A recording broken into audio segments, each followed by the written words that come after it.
आप कितना उम्र से गा रहे हैं कि अभी तक इतना वायरल हो गए?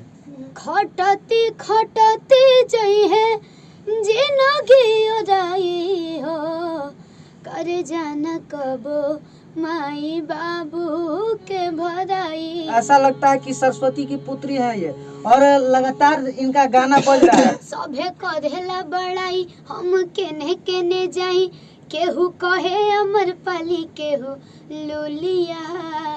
बस 2 गाने बाजे, एगो खेसारी भैया के कोको कोला और एगो ही, तो सुन के बड़ी अच्छा लगत रहे। ही गईनी दिल्ली हरियाणा झारखंड में, मरद पड़ल ना पसंद महामंड में, यही जगह है आखी बड़ा बड़ा कांड होला।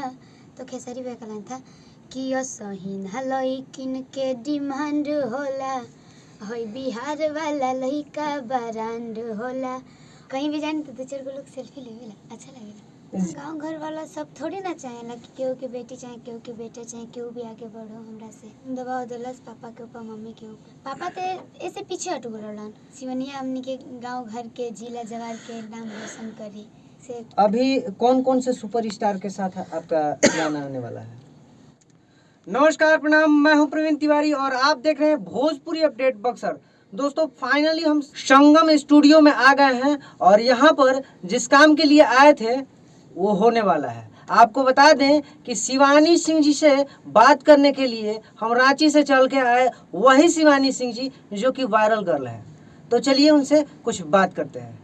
नमस्कार, भोजपुरी अपडेट बक्सर में आपका स्वागत है। कैसे हैं? हम बहुत अच्छा बने। सबसे पहले जब ये न्यूज़ के देखा तो सबके पैर छू के प्रणाम बा, और बहुत खुशी होता है कि रोड़ा सब आई नहीं जाए। आप बक्सर के हैं और इतना गाना बज रहा है, हम लोग को गर्व होता है। आपको कैसा लगता है कि बक्सर के एक छोटे से गांव से आके आप पूरे भोजपुरी इंडस्ट्री पर राज कर रहे हैं? अब रोड़ा सब के इतना प्यार दुलार मिलता है तो मन में तो खुशी होबे करे, और ऐसा लागेला कि हमनी के मेहनत सफल होता, और पूरा मेहनत करी ना जा और पूरा कोशिश करना जा कि मार्केट में एक से एक नया चीज़ लाई जाए। आपका इतना कम उम्र है, अभी आप इतना सुपरस्टार हो गए हैं, और आप कितना उम्र से गा रहे हैं कि अभी तक इतना वायरल हो गए?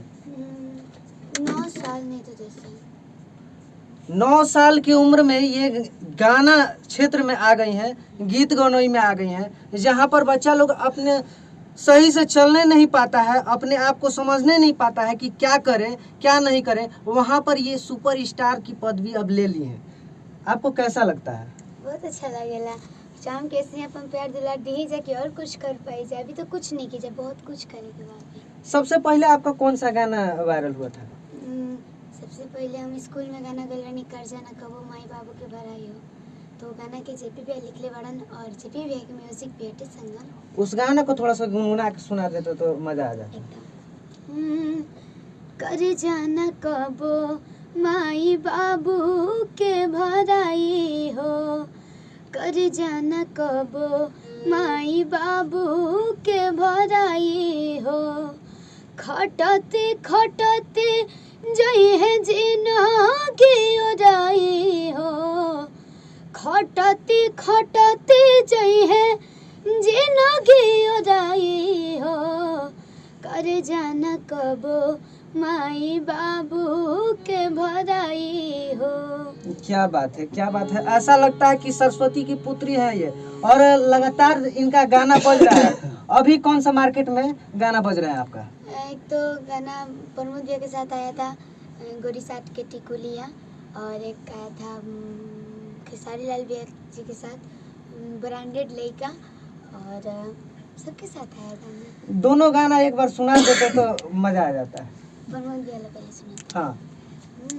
कि बनी सबसे झकास हम अपना क्लास में, लइका करेला समाज बैठे खाती पास में, सभे करेला बड़ाई हम केने केने जाई, केहू कहे अमर पाली केहू लुलिया।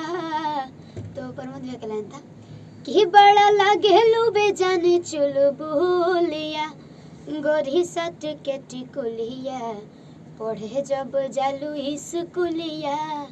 जब ये गाना बजा था तो आपका क्या रिएक्शन था जब ज्यादा मार्केट में वायरल हो गया था?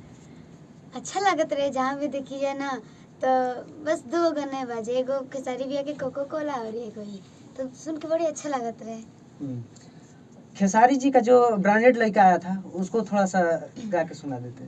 कि गईनी दिल्ली हरियाणा झारखंड में, मरद पड़ल ना पसंद महामंड में, यही जगह है आखी बड़ा बड़ा कांड होला।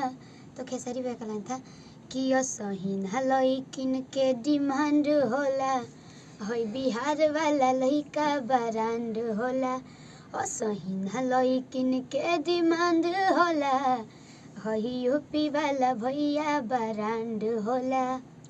जैसे कि आप सुपरस्टार हो गई हैं, अभी मार्केट में निकलती होंगी तो चारों तरफ सेल्फी के लिए भीड़ लग जाता होगा, तो आप कैसे एडजस्ट करते हैं? हमरा तो अच्छा लगेला, जौन दिन के वेट रहे, जौन दिन के मतलब पूरा मतलब जब से लाइन में नहीं तब से वेट रहे कि सब लोग जैसे सब लोग के साथ सेल्फी ले, हमने से एगो दूगो लोग सेल्फी ले। तो आज माता रानी की कृपा से और भैया के सपोर्ट से, पापा मम्मी के सपोर्ट से आज हम ये पता गइल बानी कि लोग कहीं भी जाए तो 2-4 गो लोग सेल्फी लेवेला, अच्छा लगेला। जहाँ पर लड़कियों को दबाया जाता है वहाँ पर आप आगे बढ़ गई हैं, तो आपके गांव घर वाले कुछ इसके बारे में उनका क्या प्रतिक्रिया रहता है? हाँ, गांव घर वाला सब थोड़ी ना चाहेला कि केहू के बेटी चाहे, केहू के बेटा चाहे, केहू भी आगे बढ़ो हमरा से। तो बहुत लोग दबाव दिलस पापा के ऊपर, मम्मी के ऊपर, पर पापा मम्मी केहू के ना सुनन जा, कहलन जा कि हमार बेटी हिया तो हम एकरा के बेटे के रूप में मानतानी और एकरा के हम आगे ले जी में एकर शौक बाटे कि हम गाना गाई तो जरूर एकर शौक के पूरा कर जी।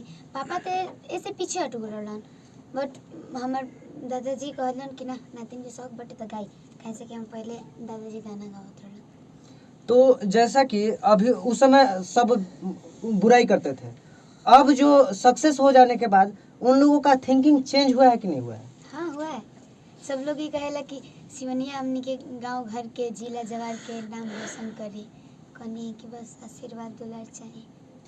आने वाला प्रोजेक्ट कौन कौन सा है आपका? अभी तो बहुत सारा गाना बा आए वाला, तो बहुत सारा गाना बचे, बहुत एक से एक। अभी कौन कौन से सुपरस्टार के साथ आपका गाना आने वाला है? अभी तो राकेश मिश्रा भैया जी के साथ आने वाला है और समर भैया के साथ तो आ गया है और आने वाला भी है, मतलब सबके साथ आए, अंकुश राजा भैया के साथ सबके साथ है। आपसे बात करके बहुत अच्छा लगा, और जाते जाते भोजपुरी अपडेट बक्सर के दर्शकों को आप क्या कहना चाहेंगे? हम ये कहना चाहूँ कि जो भी देखा था चैनल के सब्सक्राइब करी जा और ज़्यादा से ज़्यादा शेयर करी जा और लाइक कमेंट जरूर बताएं जा। ये थी शिवानी सिंह जी, और बहुत ही अच्छा लगा इनसे मिलकर। मिलते हैं अगले वीडियो में, तब तक के लिए दीजिए इजाज़त, नमस्कार।